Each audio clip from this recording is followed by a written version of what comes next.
Is that like a laser that I can use? I think it won't work because it's a screen LCD. Okay. Good afternoon, Professor and fellow researchers. I am Berra Toprak and I'm from Istanbul, Turkey. Before I begin my presentation, may I ask, how many of you have used antibiotics in the last year or so? If you could raise your hand.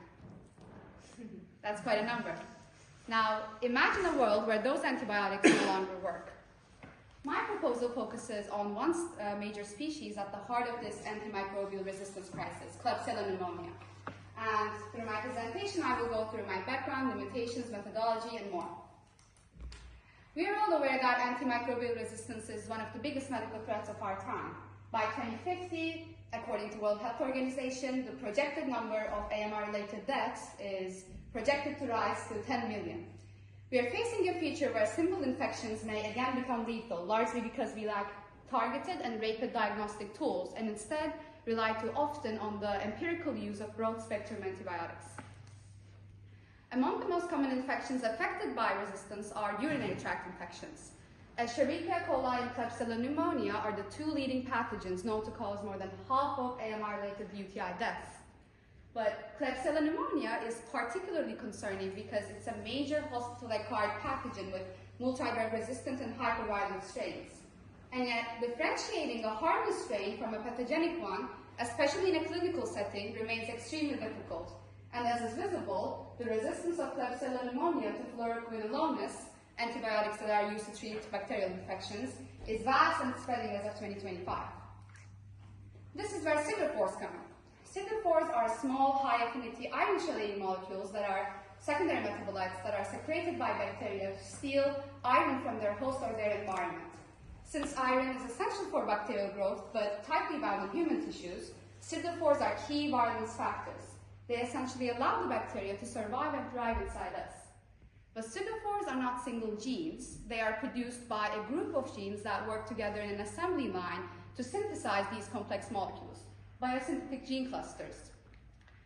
Siderophores and biosynthetic gene clusters are especially important as we can think of siderophores as molecular iron pirates and biosynthetic gene clusters as their shipyard.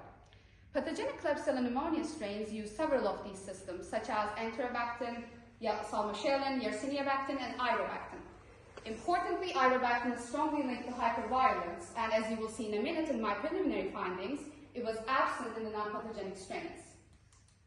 My research aims to explore and characterize the major siderophore biosynthetic gene clusters in both non-pathogenic and pathogenic Klebsiella pneumonia strains, to then understand how genome mining tools can help us understand and to identify ways and therapeutics to diagnose diseases and infections. Maybe you can think of siderophores as molecules that are synthesized by enzymes, and if we can find the enzyme that's producing the siderophore that's positive of the pathogen, perhaps with an inhibitor we can stop that enzyme from producing that siderophore, and it would kill the infection itself without resistance. As of now, no current research has addressed and investigated all of our components together. I will use genome mining tools to identify the siderophore biosynthetic gene clusters in my research, as I've said. Using the anti-SMASH tool, I will analyze genome data from both non-pathogenic and pathogenic strains of Klebsiella pneumonia. My next step will be to perform a BLAST-P analysis to verify the conservation of key siderophore genes across similar organisms, particularly LUCE and LUCE, which encode irobactin synthase enzymes.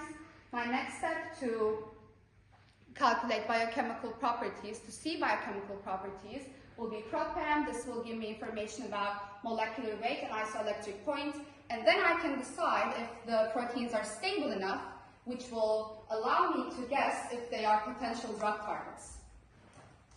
My preliminary findings have shown that while enterobactin is present in both types of these strains, irobactin was present only in the pathogenic strains, which obviously marks it a promising biomarker for virulence.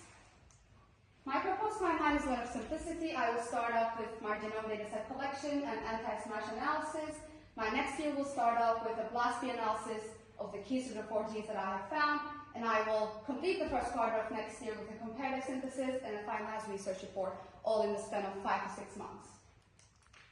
Of course, there are limitations in my research. One of them is it's in silico, meaning it's based on computational analysis. The next obvious step to remedy that would be to perform experimental validation, perhaps isolating pseudophores for clinical samples and using microfluidic technology like biosensors to validate my results. And I had limited strain diversity due to database dependence, as I said.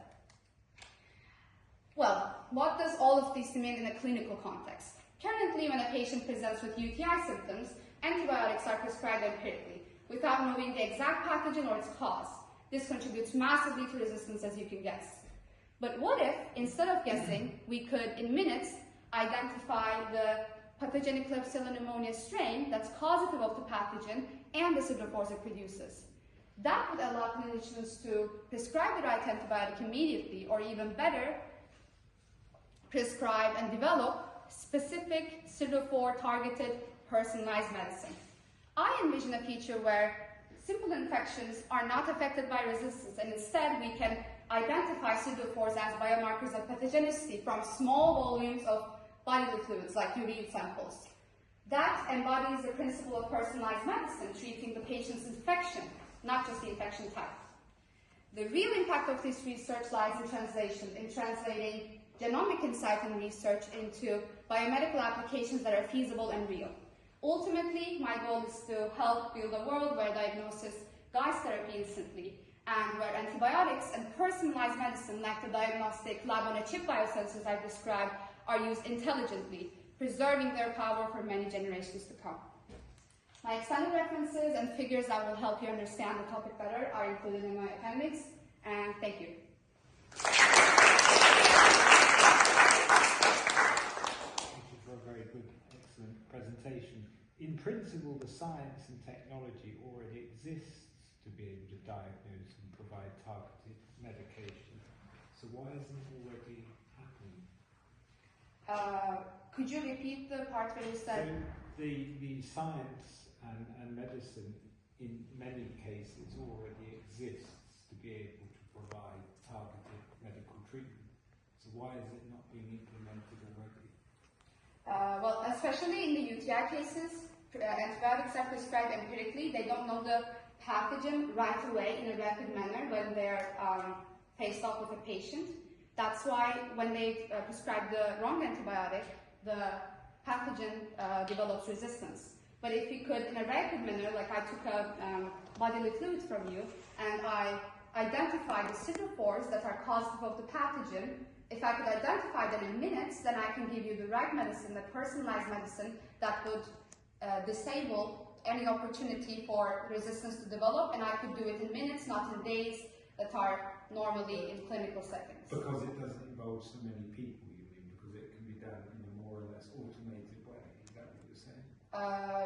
Well, it takes a longer time, and I can do it in a rapid manner. It takes a long time because it involves lots of people in general, right? Mm-hmm. I can reduce all of that time into a signal diagnostic biosensor if only I can detect pseudophores. Currently, no diagnostic tool can detect them because they are in very low concentrations, and current diagnostic tools can't.